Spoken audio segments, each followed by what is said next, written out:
The second key. If you live in the Holy Land, you will see that there is too much politics. You know, people back home, they almost get politics for breakfast, and they get it as lunch, and they get it before they go to sleep. Too much politics. Believe it or not, second place after Washington, D.C. comes the Holy Land in terms of the number of politicians who visit a country. There isn't one single week where we do not have a head of state, prime minister, defense minister, foreign minister. What are they doing? I have no idea.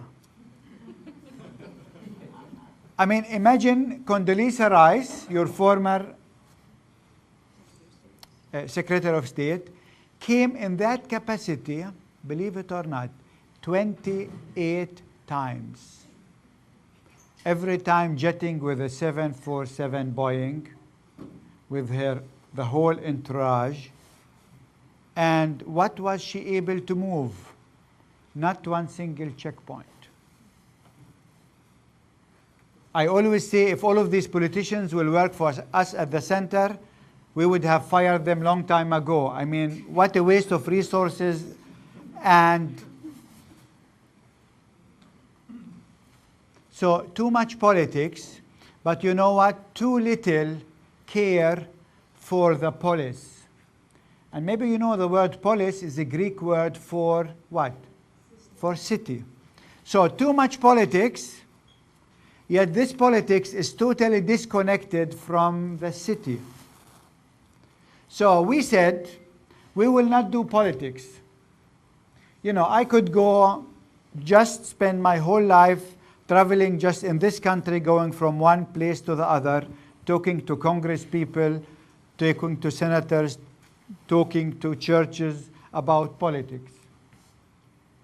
Too much politics. We said we will not do that. What we will do? We will simply care for the polis. We will care for the people. I always tell my friends, and sometimes they cannot understand me, I said, imagine or look at the Bible. Jesus could have spent his 3 years negotiating with Herod and with Pilate. Waste of time. So what did he do? He went from a polis to the other. This is what the Bible says, from a town to the other, doing what? Preaching, teaching, and healing, caring for the polis. And so we said, this is the kind of politics we would like to be engaged in. We would like to preach, teach, and heal. And in fact, this is what our mission statement says, continuing Christ's ministry of preaching, teaching, and healing in his homeland. And you know what? If you come to Bethlehem, you will see that through our ministry, we were able to do in the little town more than any other political party or a political group was able to do.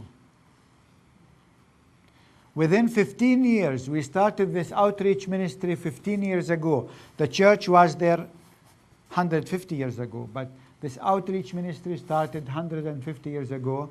And within 15 years, we developed from a one-man show. I was the man and I was the show. We developed from a one-man show to become the third largest employer in the Bethlehem region.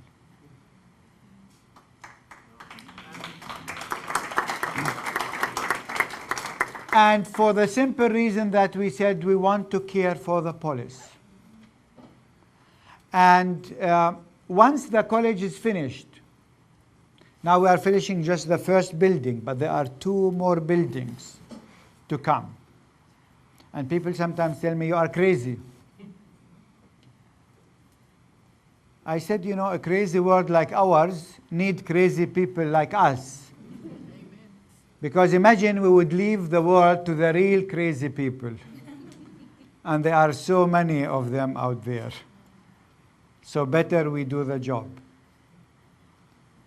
And once the 2 other buildings of the college are finished, this project, the city on the hill as we call it, will become actually the largest construction project in Bethlehem since Herod the Great.